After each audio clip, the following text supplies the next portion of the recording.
Today we're taking a look at a brand new, super quiet unit that we did not know we needed, but we are stoked to have. This is the DJI Power 1000. So what is up, you guys? Welcome back to the lab. Today we are taking a look at the bigger of the two brand new power stations from DJI. This is the DJI Power 1000, but they also have a little brother, which is the Power 500. For anyone that's not familiar with DJI, they're actually the largest drone manufacturer in the world. They've been building drones and selling them publicly since I think 2013 is what we pulled up. If you're creative at all, you know who DJI is. They make action cams, mics, drones, gimbals. They are one of the leading brands in the creative, I want to call it, industry. And this is their first jab at an actual power station, and I'm stoked about it. Personally, I'm a DJI enthusiast and I have been for some time now. So I was really excited when I heard that they were actually dropping a power station, but you guys know here at the lab, our opinions cannot be bought. So no matter how stoked we are about this thing, we're gonna jump into an honest review and some testing. We're gonna start with a super quick 2-minute teardown so everybody can get familiar with the brand new Power 1000. First up, this thing passed the tiny baby lift test with flying colors. It only weighs 28 pounds and it's super easy to carry, especially in the really nice carrying case they sell for this thing. The bigger unit right here has a 1024 watt-hour lithium iron phosphate battery, which basically means you could cycle this thing from 0 to full once a day for like 10 years before the battery life is at only 80%, so it's money well spent. At a battery this size, you can charge a drone 12 times, a cell phone 57 times, you can charge camera batteries and all kinds of equipment, but it's also big enough that you could take it camping with you, you could charge a little fridge, you could use it in an emergency blackout situation. There's all kinds of stuff that you can do with a unit of this size. When it comes to charging this thing, you can charge it with an AC plug from your wall, and it accepts 1200 watts of input, so you can actually juice this thing up in just about an hour. It also has a solar input of 400 watts, so you can plug this into some solar panels and set it out in the sun, and you could power it up in 2.5 hours. And you can also charge it with a car charger, which has a maximum of 100 watts, so that's extremely slow and inefficient, but in a pinch, you can put power into this with your car. For output, this has a 2200 watt inverter with a 4400 watt peak, which is actually really impressive for a unit of this size. In terms of ports, this unit is a little bit limited. We have two 120 volt house plugs on the front. We have two USB-A's, and then we have two 140 watt USB-C's, which is actually really impressive. And in terms of screen, I actually really like it. It shows you only what you need to know, your input, your output, and your battery percentage. It's super clean and sleek, and the font actually kind of reminds me of Need for Speed. And when it comes to actually purchasing this thing, this is a $999 unit, but right now, seeing as this thing just launched like 2 days ago, it's actually on sale for $699, which is a ridiculous price. At that price, you don't even need to watch the video, just go snag it. It is worth the money. But for the full price of $999, if it is no longer on sale, is it worth it? So let's start out with a couple of things that we really like about the Power 1000. And I'm gonna say that the first thing that stood out to me the most is that DJI knew exactly who this was for, and they made it super quiet, and we really like that. Most power stations, once you start running any kind of load off of them, the fans kick on to cool it down, but the fans are generally pretty loud. This unit makes almost no noise.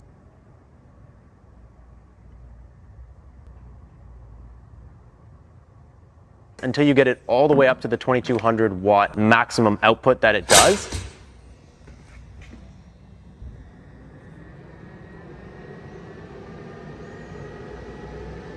And even then, it's not terrible. But what that's really good for is people that are gonna buy this are typically gonna be charging camera batteries, drones, stuff like that. You could keep this in the room that you're in, and it's not gonna make more noise than it has to. You're not gonna hear it on a mic. It's not gonna pick it up if it's over in the corner. Whereas most of these other power stations, especially at this size, are gonna be screaming in the corner. You have to put them in a different room. I also really like that they went ahead and put a 2200 watt inverter inside of this thing. They didn't have to. That's honestly overkill, which actually just kind of lets this be used for more than just charging camera batteries and drones. It allows you to use it for home backup or going camping, and maybe even powering a fancy projector in the middle of a power outage like this Boom 3. The Aurzen Boom 3 is probably the coolest little all-in-one projector I have ever seen, which should mean a lot coming from someone who actually uses a projector in my house every day instead of using a TV, which Tiny Baby apparently says is weird. Kind of like sleeping in a hammock. But you guys know, here at the lab, our opinions cannot be bought. We would never try to promote something that we don't actually believe in. The Boom 3 is an all-in-one projector, meaning it has Netflix, Prime Video, and YouTube built directly into it with a cool little Roku-style remote. And this little thing is jammed with features, and probably the best one is it has autofocus. So no matter where you take this, it autofocuses on that wall or screen that it is pointing at, and you have to do no work to get it set up. It has a really, really good Dolby 3D audio system behind this little door on the back right here. It's got a tiny baby subwoofer, and then it's got a bunch of speakers. It actually sounds really, really good. It supports up to 4K video, and I can confirm that the image is extremely crisp and colorful. Like, the colors coming out of this thing are actually really, really nice. And it'll focus as big as 300 inches if you have it far enough away from the wall, which is insane. That's like 25 feet of TV. So whether you're looking for something to take on the go or you're looking for something to just upgrade your home theater, we have links in the description down below. You guys can check this thing out. Shout out to Aurzen for sponsoring today's video. Let's get back to the Power 1000. A couple other things that we just really like about this unit is the 140 watt USB-Cs. A brand new MacBook Pro comes with a 70 watt charger. So this basically can charge your MacBook Pro with double the power of the standard brick that it comes with. And we also just love all the DJI accessories. Now, normally I'm not the kind of guy that wants to put my power station in a bag or like a case, but this is actually so nice. They have a really good quality standard. And this actually is really cool because it helps make the unit waterproof. The unit fits really tight and snug on the inside. And what I really like is that it has these vents. So if you're running it and it starts getting pretty warm, you can open this to allow air to get in. You can also just tuck that vent right in the pocket right below it, and everything just kind of gets really, really clean and simple. It also just makes carrying it a whole lot easier. It's now a one-handed carry. It's more like a traveling bag. I don't know how many more accessories they're gonna be dropping. We've been trying to talk to them, but they're launching a product and they haven't given us a whole lot of information. Knowing DJI, there will be a bunch of really cool accessories that you can get for this thing. And other than that, we just really like the simplicity and sleek, kind of like simple design of the Power 1000. And they've even included some really nice and familiar sounds on this unit. For anyone that has any DJI products, the first time I powered this up, I felt at home. So seeing that this was a brand new unit to the market and no one has tested it at all yet, we had to run it through a few baseline tests to make sure that it's actually worth spending the money on. And the first thing that we test is efficiency. And basically, when you're using the inverter that's built into it, the inverter is going to consume some power. And we want to know if this says it has 1000 watts and we buy a 100 watt heated blanket, you can expect that you can run this for about 10 hours. If it's only 80% efficient, you're only going to be able to run that heated blanket for 8 hours. And so the first test we ran was to test this unit's efficiency. We basically plugged it into a 1615-ish watt load, and it's seeing that it is a 1024 watt hour battery. It should have lasted about 38 minutes. It actually lasted 29 minutes, which puts this thing at about 76% efficiency, which isn't terrible. It's not in like the green zone, I would call it. You know, like we've seen units that are in the 80s, even some in the 90s. You also have to consider that we were running this at 1615 watts, and they built this thing to charge drones and phones and camera batteries. And at smaller loads, the fans are working less hard, the inverter is working less hard. It's gonna be way more efficient. And it's actually, I think, the only unit we have that does a warning beep, like it's about to die. Pay attention to me, unplug whatever you need to unplug, which I actually thought was really cool. When it came to charging speed, this has a really nice actually switch on the front for 600 watts or 1200 watts. But I actually found that this unit was being a little weird with getting 1200 watts. I had it plugged in for an hour and 50 minutes to get it from 0 to full, and it never once hit 1200 watts, even though it was on that setting. I turned it off, turned it back on, unplugged it, switched outlets. I did all kinds of stuff.